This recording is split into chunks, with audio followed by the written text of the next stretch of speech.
Ya saya ditutukno wae ditutukno wong akeh. Kano suara man. Tutukno wong akeh mung kano suara sampe mari wis njupuk barang wae. Wis acara jogoan jam wis entek, para esuk mulai mulai ku ngedut ngono. Iya naik. Wih, iki sing jare arek-arek mang iki paling ngono. Sarno ae. Sampai tutup omah. Kadire kena sini nang bapak. Bapak mlebu omah, aku dibuka, ibu dibuka. Tangi mulut jerangkung. Aku yo wedi ya. Sampeyan kok den di mulut jerangkung. Wis meneng ya. Rungokno. Marono teko. Teko temen dadi mlaku teko di gangku iki ya. Teko wetan kono nang kali. Oh.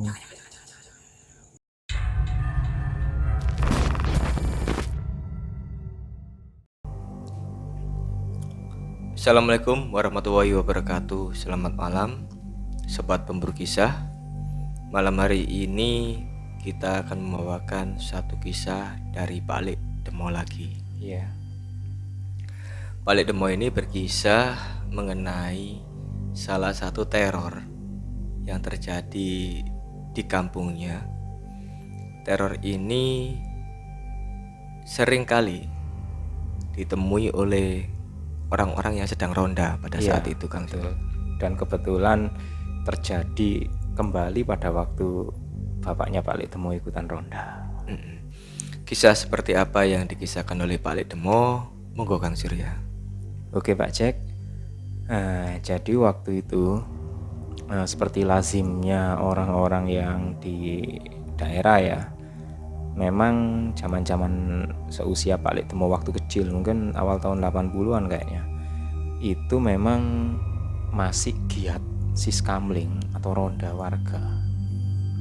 Dan beberapa hari sebelumnya memang orang-orang yang ronda itu katanya sering mendapati gangguan berupa suara atau mungkin kayak orang langkah kaki yang mengikuti, tapi memang tidak ada, ditengok dilihat nggak muncul. Sampai akhirnya mereka sempat menebak-nebak siapa ini ya yang jadi hantu ya. Jadi bayangan mereka kan hantu gitu loh. Tapi karena waktu itu tidak ada wujud, hanya suara saja ya, jadi teror itu masih berlangsung dianggap normal. Karena yes, paling ada orang ganggu kita atau gimana gitu. Akhirnya pada suatu kesempatan dapat giliran itu bapaknya Pak Demo yang waktu itu ikutan ronda, ikutan jaga. Nah, di daerah itu kalau orang jaga itu memang Pak Cek, ada sekelompok yang di pos ronda atau pos kamlingnya ya. Ada lagi 2 atau 3 orang itu yang berkeliling. Mungkin kalau di beberapa tempat berkeliling itu patrol ya, melihat situasi lingkungan, menjaga kondisi supaya semua area bisa diawasi dengan baik.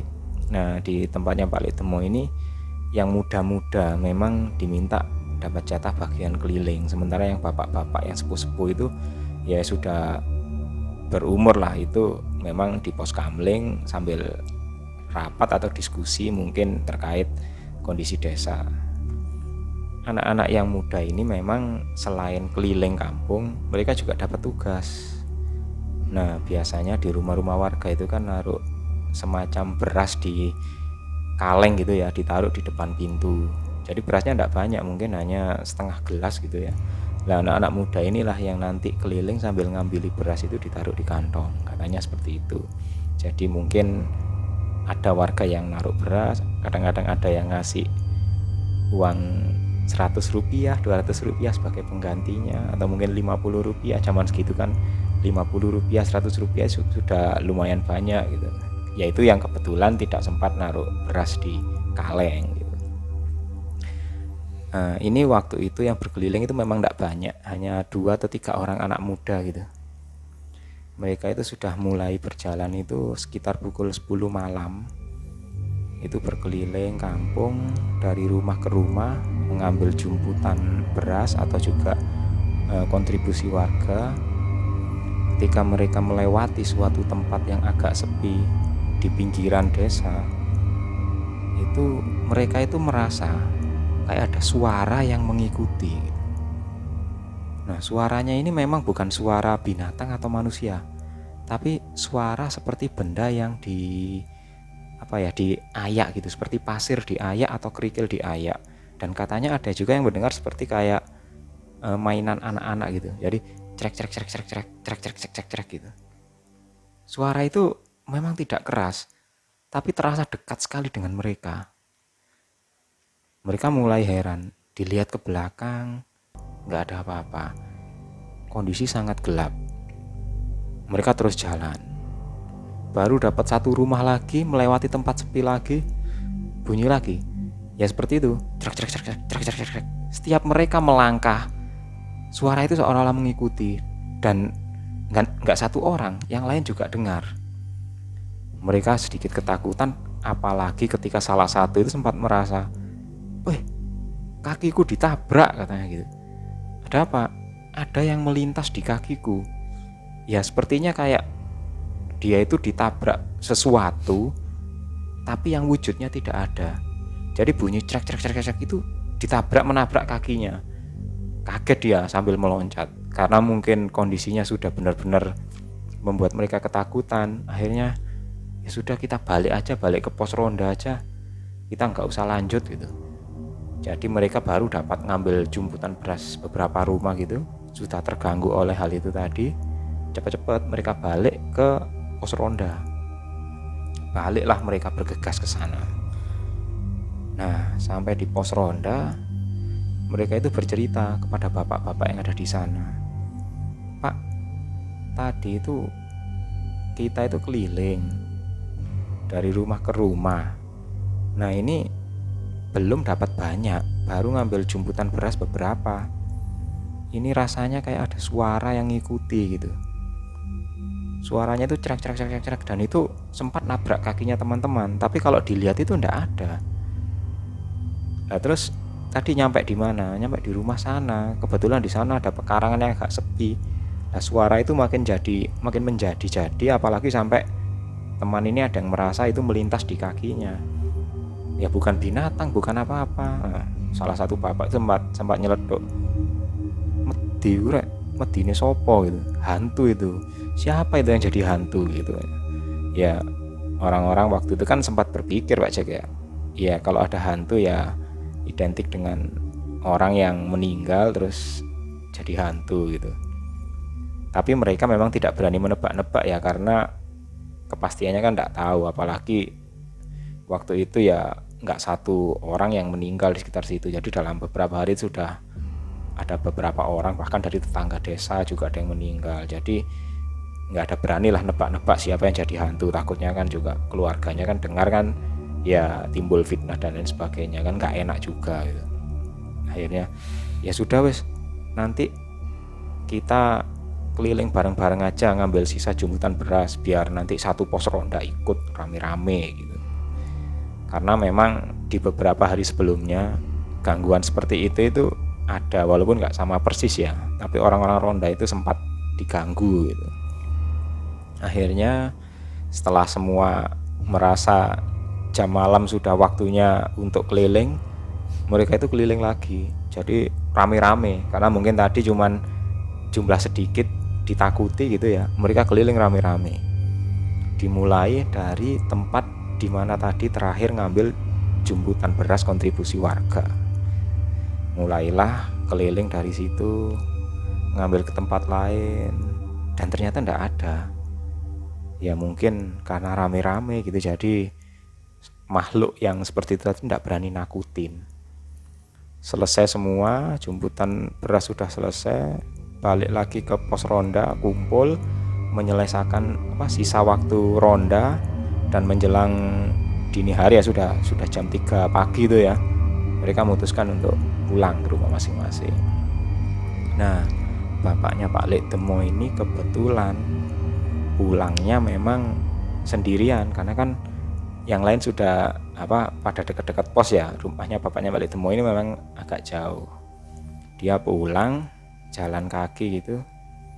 Ketika memang kondisi sudah benar-benar sepi jam 3, tiba-tiba terdengar suara itu. tepat di belakangnya bapaknya Pak Lek Temo. Langsung beliau ini ngerasa, oh ini kayaknya yang dimaksud anak-anak tadi. Ditoleh sama dia ke belakang. Ya sepi, tidak ada apa-apa. Suara itu masih tetap bunyi, seolah-olah berkeliling gitu. Kok iseng banget ini ya. Orang pulang ronda dikerjain, orang ngambil jemputan beras ronda diikutin. Ya sudah, pulang aja. Jadi suara itu terus ngikuti bapaknya Pak Lek Temo sampai nyampe di rumah. Nyampe di rumah, beliau masuk rumah, pintu ditutup tapi tidak dikunci. Nah, beliau ini bangunin bapaknya Pak Lek Temo, bahkan bangunin ibunya juga. Jadi Pak Lek Temo waktu itu ikut dibangunin sama bapaknya. Le, bangun le, bangun.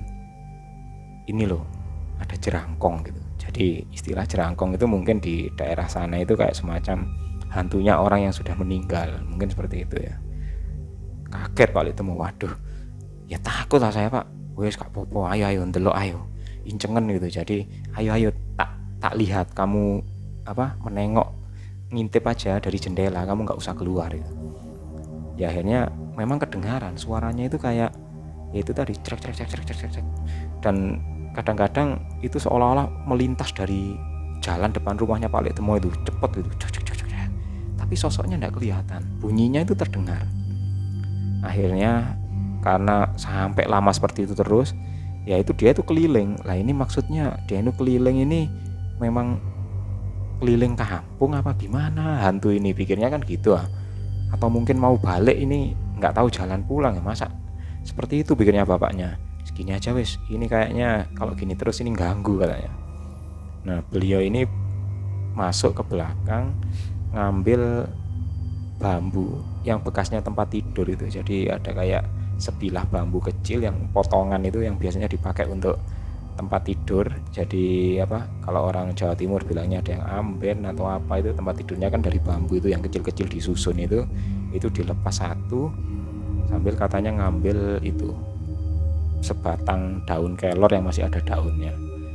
Jadi potongan bambu itu dengan daun kelor itu diikat jadi satu, itu dibawa keluar. Nah katanya orang-orang tua dulu benda seperti itu bisa untuk mengusir. Kalau misalkan orang bawa senjata atau apa gitu, pentungan itu kalau dipukulkan itu tidak bisa katanya, tidak akan kena, walaupun sepertinya kena dengan sosoknya tapi itu nggak akan terasa. Tapi kalau benda seperti itu yang dipukulkan itu manjur. Akhirnya bapaknya Pak Lek Temo membawa benda itu tadi, sebilah potongan bambu bekasnya tempat tidur dan batang daun kelor yang diikat jadi satu, keluar rumah, dikejar sosok itu tadi. Beneran begitu ada orang yang bawa benda seperti itu, sosok itu katanya larinya itu seperti makin kencang suaranya itu, jadi kayak kebingungan gitu, entah kebingungan entah ketakutan, dikejar sama bapaknya Pak Lek Temo. Bahkan itu sampai sudah menjelang pagi, menjelang subuh, itu makhluk itu kok kayaknya masih mengganggu aja. Makanya akhirnya sama bapaknya Pak Lek Temo itu dikejar-kejar sampai akhirnya dia lari itu ke area kompleks pemakaman. Nah di sana sosok itu tiba-tiba lenyap, menghilang. Dan memang menurut penuturan suara itu menghilang di area pemakaman terus kayak berbentuk seperti asap gitu. Nah bapaknya Pak Lek Temo kan cuma nebak-nebak aja, waduh ini memang berarti beneran datangnya dari sini karena dia baliknya ke sini. Ya sudah wes, besok diamati aja, karena mungkin beliau kan juga ragu mau bercerita ke orang-orang, takutnya nanti timbul jadi fitnah atau apa gitu. Hanya ya beliau diamkan saja kejadian semalam itu. Besok paginya dia sudah berencana, nanti sore aku harus cek ke pemakaman, kira-kira ini hantunya siapa gitu. Karena kalau menurut orang-orang dulu, kalau hantu jerangkong itu ya keluarnya itu menjelang maghrib itu. Dia keluar dari makamnya, makam orang yang meninggal, dan kemudian berkeliling menghantui orang-orang yang ada sampai menjelang pagi hari itu dia baru balik. Nah ditunggulah sama bapaknya Pak Lek Temo dengan perkiraan area makam yang memang diduga itu sudah beberapa hari sebelumnya itu ada orang yang meninggal. Ditungguilah di sana. Dan memang beneran ketika menjelang maghrib, ya suasana itu matahari masih tenggelam, senja lah. Itu dari salah satu pemakaman yang makamnya orang yang memang diprediksi itu, tampak pas di area tengahnya makam itu keluar asap. Jadi seperti ada lubang kecil itu keluar asap. Asapnya itu halus gitu. Dan ketika membentuk sosok gitu, sosok itu masih berupa asap. Jadi sosoknya bukan berbentuk manusia atau apa, tapi seperti gumpalan gitu.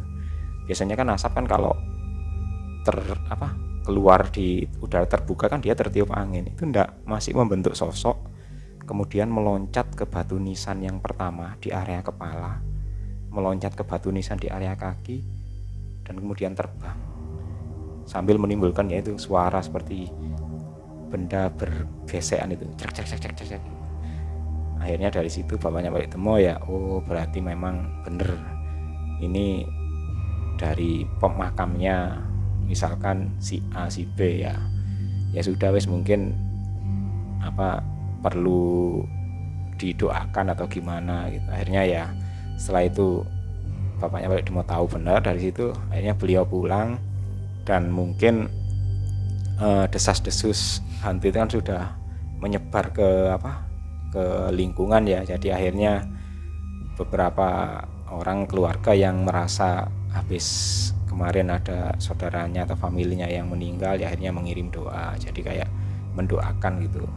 Ya akhirnya setelah kejadian itu sudah nggak muncul lagi, karena memang menurut prediksi orang-orang biasanya seperti itu hanya nggak lebih dari 7 hari atau hanya beberapa hari setelah orangnya itu meninggal. Jadi hanya sekedar kayak berpamitan atau gimana keliling kampung, jadi seperti itu.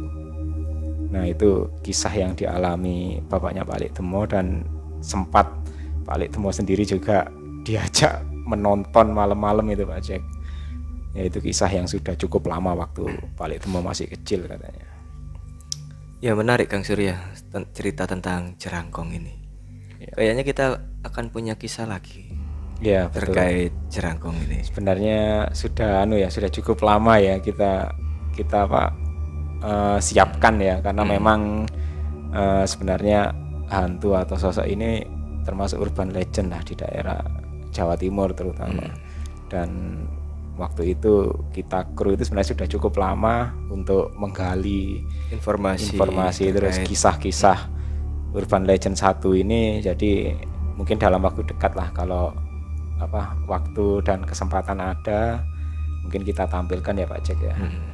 Ya karena ada beberapa versi dan ada beberapa kisah yang menarik tentang urban legend yang satu ini Kang Surya. Dan ini sudah kita kumpulkan, nanti insya Allah kita akan tayangkan ya. Dan mungkin penayangannya agak sedikit berbeda Pak Jack ya. Jadi akan ada banyak ilustrasi.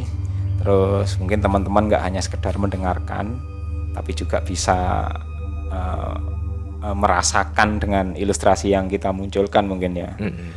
Ya mungkin bisa ditunggu aja nanti kisah kita tentang urban legend yang satu tadi ya. Oke, terima kasih Balik Demo atas ceritanya. Dan untuk sobat pemburu kisah, nantikan juga kisah-kisah dari Balik Demo ini, karena Balik Demo ini pasti mempunyai kisah-kisah yang cukup menarik. Betul sekali. Dan jangan lupa untuk like, subscribe, serta tinggalkan komentar di bawah. Ikuti terus kisah-kisah kami selanjutnya. Assalamualaikum warahmatullahi wabarakatuh. Bye-bye.